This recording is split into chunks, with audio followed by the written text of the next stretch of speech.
why isn't my faith changing my life? Living by God's grace requires a living sacrifice. It includes surrendering our ego and need to be treated with respect. Instead, respect God's mercy to all men. Draw life from above instead of from others. Weep over their sins instead of judging them. Then true liberty will govern your life and release God's provision. Thanks for joining us on Life Journeys, a podcast about thriving through the worst pain that life brings. With global initiatives threatening big changes to our way of life, we're going to need to activate Jesus' words about mountain-moving faith. Words That Work is the ongoing series on Life Journeys that is rooted in releasing revelational words of faith that will work every time and with everyone. It's about moving the mountains that keep us from the presence and goodness of God. It's about defining our life purpose and identity through encountering Him until we have the power to move the obstacles that are destroying our liberty and hope. One day I sat before the Lord with a question that had been gnawing at the foundations of my spiritual life.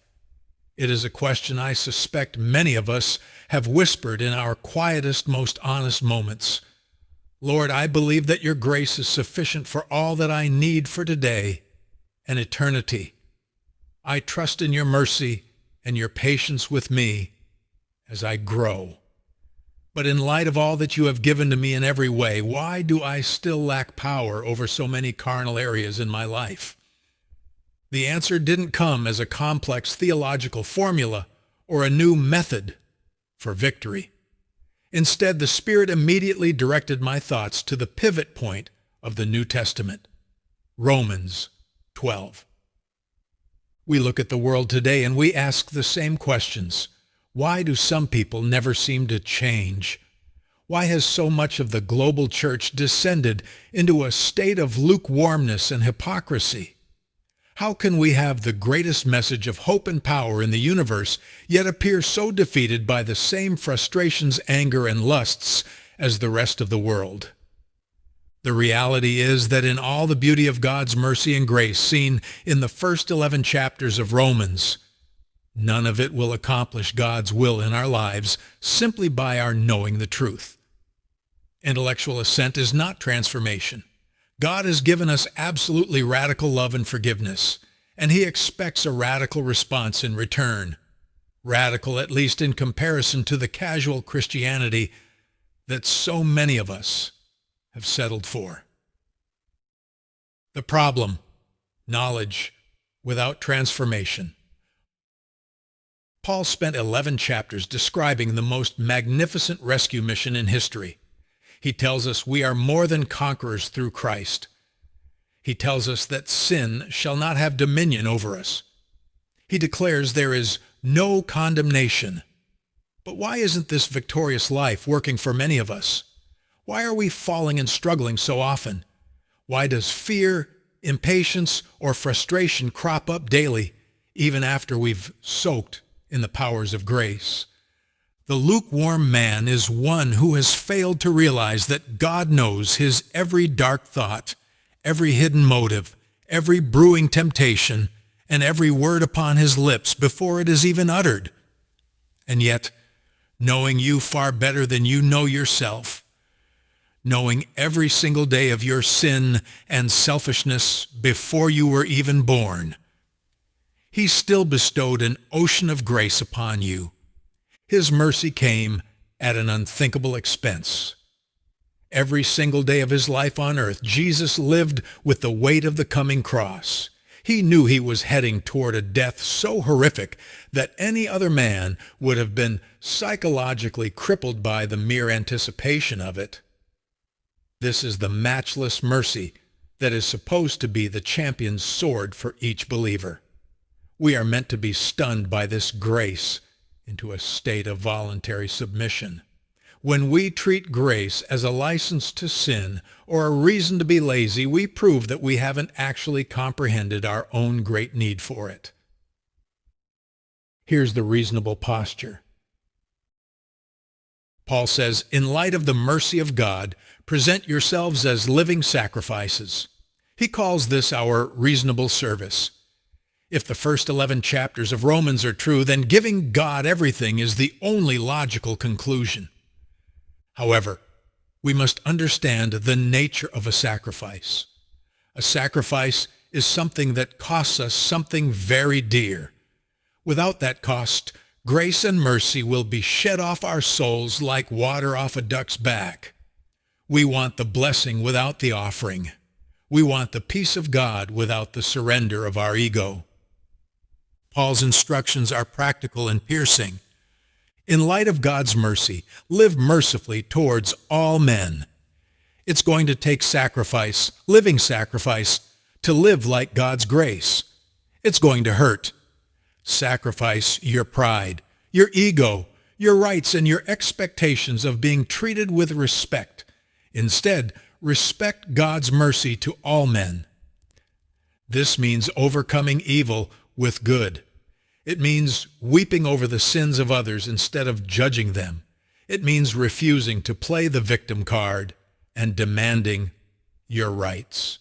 In our current climate, it specifically means not hating the other side of the aisle. If you live like a politician in an election year, rejoicing to cast dirt upon your foe, you are not living as a sacrifice. You are living as a carnal man. Look at the litmus test of enemy love. You're forgiven, so you must forgive. You're blessed in spite of yourself, so you must bless those who don't deserve it. This provides a great joy. If I am called to love my enemies, I have to entrust all I need for life to God. The joy is that He will absolutely be my total sufficiency. No enemy can rob me of what I truly need. Even in a prison cell, I can trust that He has not forsaken me. If I have His presence, I am free. If I don't have His presence, I am in a prison no matter how much money or status I have in this world. The reason we struggle to love our enemies, whether they are personal antagonists or public figures like Kamala Harris or Donald Trump, is often that we still believe we need something from them. We need their respect, their validation, or their submission to our way of thinking. Our inability to love those on the other side is a symptom of a heart disease. It reveals that grace is not yet our law of gravity or our primary life principle. Why does the battle feel so hard? I've often cried out, Lord, how do I overcome my impatience, my anger, my lust, my selfishness? It keeps coming back up. The Spirit's response is always the same. Give me your inner man. Sacrifice your life, not just your time, money, or emotions. Give me your life. It is hard for the carnal man to act out when he has truly been to the cross and given it all to Jesus. The problem is that we try to embrace faith for deliverance without actually delivering our body, soul, and mind to Him. We want to live like the world for 23.5 hours a day, feeding on its media, its outrage, and its lusts. And then we ask God in faith to deliver us from the fruit of that lifestyle.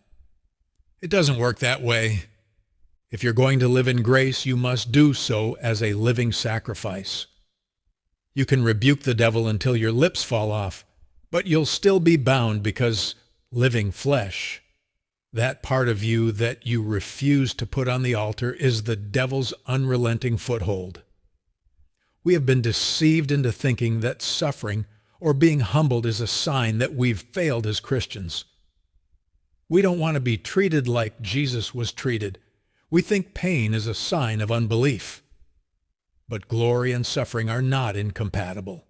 The cross is the way to glory. Judge on the foundation of mercy.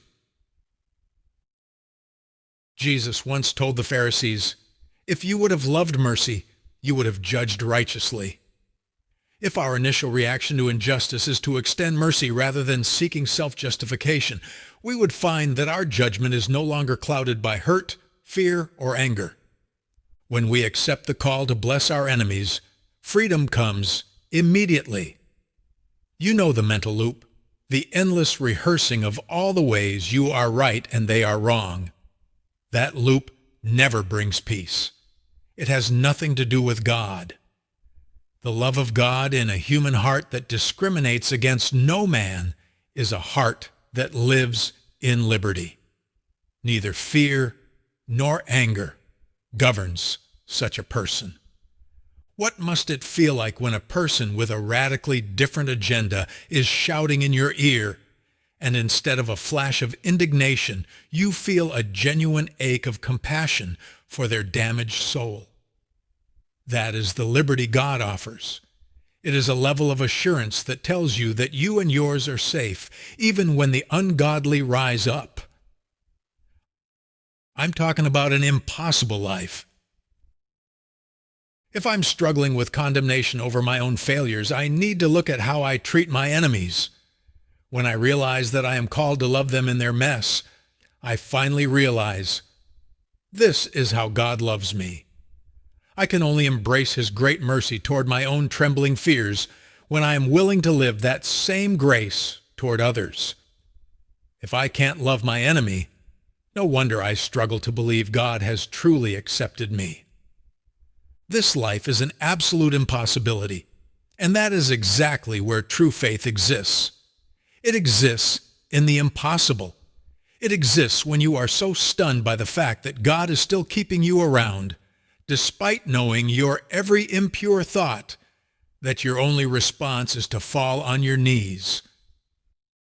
Here's the practical application. What are you presenting to? Every day, we are called to present ourselves to something. Most of us present ourselves to technology, to our jobs, or to our pursuits of pleasure. We become servants to whatever we present ourselves to. If you present yourself to political outrage, you will be a servant to anger. If you present yourself to your own estate and esteem, you will be a servant to fear. I don't want to present myself to anything that is going to control me. I am called to sacrifice to my heavenly master, not the masters of this world. The anger elicited by the left or the right is a trap. To enter that battle on either side is to lose the only battle that matters. If you've let in anger toward a perceived enemy, you've let in anger, period. Your soul becomes infected with a set of laws that will govern you whenever you're triggered. The political climate didn't cause your anger. It merely exposed it. In conclusion, here's the way to peace. Dismissing our own soul's angry, judgmental tendencies is the only avenue of true liberty. We must challenge our own heart's infection and its arrogant sense of personal justice. If you sincerely want to be free within, learn to love your political enemies. God will supply all you need. This will give you a freedom that the Constitution can never provide. If we have to resort to legal grounds to hold on to our freedoms, we have already lost the liberty of our soul. Offer yourself completely to God because you have completely immersed yourself in His love. When you've had a true encounter with the power of God's love and learned to submit your life to Him in everything, you'll find that you can't keep the blessings of God away from you.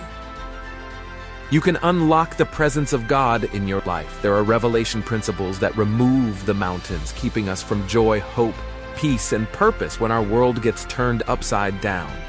Look for these words that work with Pastor Hardica as he shares what has helped him when life got hard.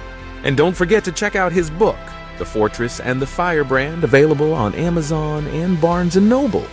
Thanks for listening to Life Journeys. Why isn't my faith changing my life? Living by God's grace requires a living sacrifice. It includes surrendering our ego and need to be treated with respect. Instead, respect God's mercy to all men. Draw life from above instead of from others. Weep over their sins instead of judging them. Then true liberty will govern your life and release God's provision.